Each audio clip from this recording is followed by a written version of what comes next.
नाशिक जिल्हा कायद्याचा बालेकिल्ला, नाशिक जिल्हा कायद्याचा बालेकिल्ला।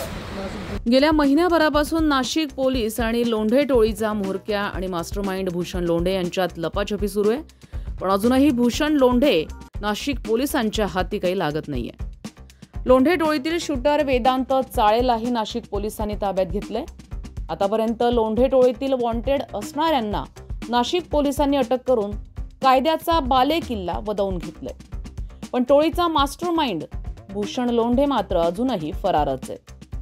उत्तर प्रदेशातील बागपतमधून शूटर वेदांत चाळेला अटक करण्यात आली आहे। त्यावेळी भूषण लोंढे देखील बागपतमध्येच होता, पण भिंतीवरून उडी मारून भूषण लोंढे फरार झाला असं पोलीस सूत्रांनी सांगितलंय।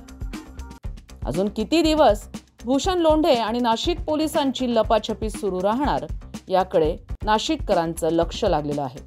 संविधान न्यूज, नाशिक।